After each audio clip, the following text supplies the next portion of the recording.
supaya tanaman kalatea kita subur, rimbun, dan daunnya mengkilap.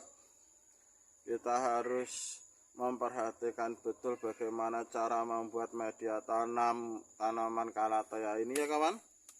Karena untuk tanaman kalatea, terutama kalatea yang kita tanam dalam pot, media tanam tersebut sangat berpengaruh terhadap kesuburan, kerimbunan, dan kemengkilapan daun tanaman kalatea kita. Dan supaya tanaman kalatea kita ini benar-benar rimbun, media tanam dalam pot tersebut harus memenuhi tiga unsur penting. Yang pertama adalah poros, yang kedua adalah mengandung rongga-rongga, dan yang ketiga mengandung unsur hara makro dan mikro. Dan untuk memenuhi ketiga unsur media tanam bunga kalatea dalam pot tersebut, di sini saya menggunakan 3 jenis media tanam. Media tanam yang pertama adalah sekam mentah yang sudah difermentasi seperti ini kawan. Yang kedua adalah dedaunan kering yang sudah saya potong kecil-kecil. Dan yang ketiga adalah tanah humus. Dengan perbandingan 4 bagian sekam mentah, 1 bagian daun kering, dan 1 bagian tanah humus. Dan bagaimana ketiga jenis media tanam ini sanggup memenuhi ketiga syarat media tanam bunga kalatea dalam pot tadi, yaitu dari segi poros, dari segi berongga, dan dari segi mengandung unsur hara makro dan mikro. Yuk kita simak sampai akhir. Oke kawan, untuk syarat yang pertama poros. Di sini saya menggunakan sekam mentah dengan komposisi paling banyak. Karena sifat sekam mentah ini adalah tidak menyerap air, dia cuma basah oleh air. Jadi air yang kita siramkan ke bunga kalatea dalam pot kita itu tidak tersisa banyak, tersisa yang untuk mencukupi kelembaban media tanam kalatea kita. Dan yang kedua harus berongga. Apa itu maksud berongga? Maksud berongga adalah di antara media tanam yang ada di dalam pot tersebut ada sela-sela atau rongga-rongga kecil, di mana fungsi rongga-rongga kecil tersebut adalah untuk perkembangbiakan akar kita supaya bebas. Dan untuk memenuhi syarat berongga tersebut, makanya di sini saya memakai sekam mentah kembali.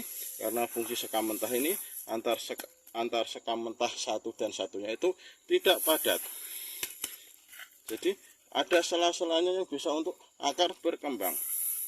Selain itu, fungsi daun kering tersebut adalah juga untuk membuat rongga yang ada di dalam media tanam bunga kalatea dalam pot kita. Dan untuk memenuhi unsur hara makro dan mikro yang dibutuhkan oleh tanaman bunga kalatea kita, di sini saya menggunakan tanah kompos. Karena tanah kompos sudah terkenal dari dulu, tidak perlu saya jelaskan. Begitu juga daun kering, fungsinya adalah untuk menambah unsur hara makro dan mikro.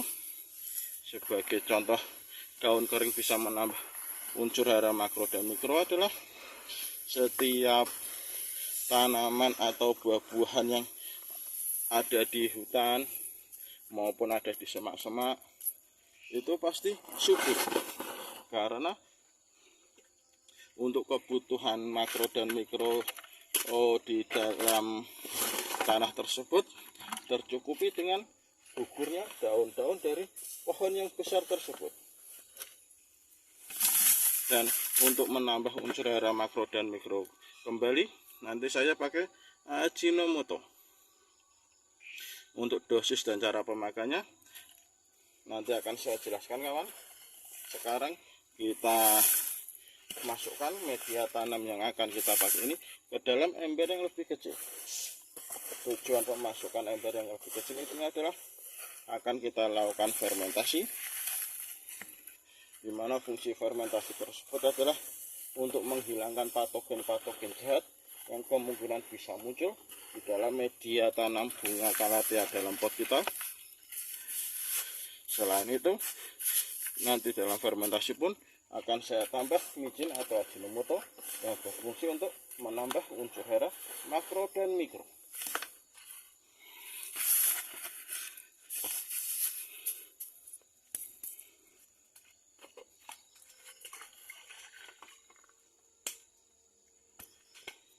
Dan setelah semuanya kita taruh di dalam ember kecil,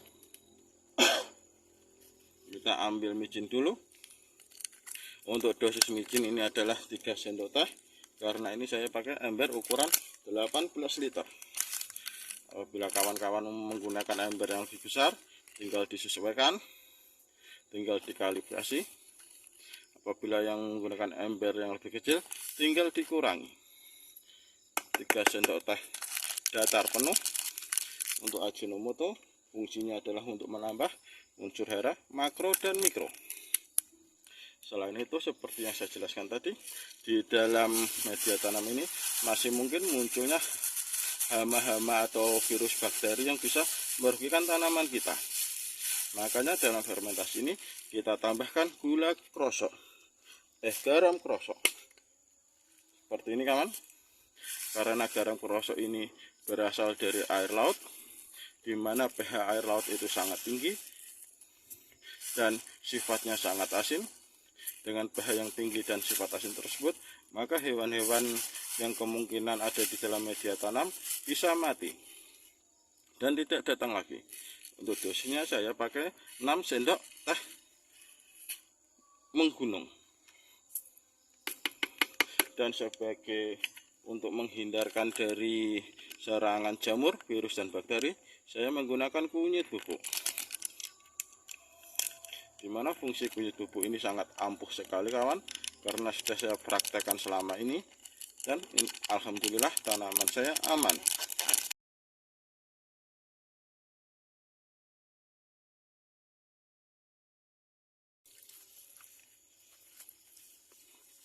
Kita fermentasi dengan cara direndam seluruh media tanam bunga calathea dalam pot ini ya kawan. Kalau saya sistem fermentasi adalah seperti ini. Dengan cara ini biasanya setelah 2 minggu itu media tanam sudah bisa saya pakai dan bekerja optimal. Tapi apabila terburu-buru, minimal saya tunggu 3 hari. Dan untuk perendaman atau fermentasi ini nanti menggunakan sistem anaerob atau kedap udara. Apa itu anaerob dan kedap udara dan bagaimana prakteknya? Makanya tunggu sampai akhir video.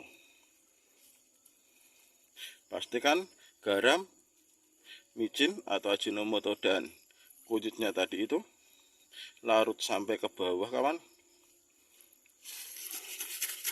Setelah lumayan tinggi airnya, tinggal kita tekan-tekan saja.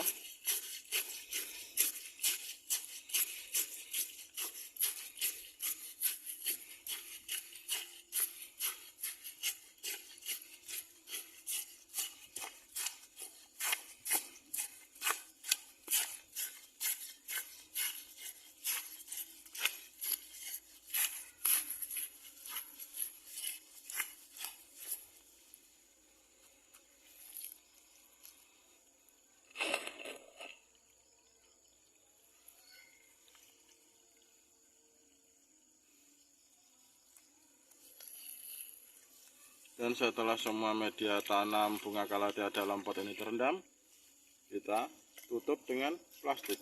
Itulah yang dimaksud anaerob, tanpa udara. Jadi kita tutup plastik full sampai tidak ada udara yang bisa keluar masuk. Lalu di sekelilingnya kita tali dengan karet ban. Demikianlah cara saya dalam membuat media tanam bunga calathea. Terima kasih sudah menonton. Wassalamualaikum warahmatullahi wabarakatuh.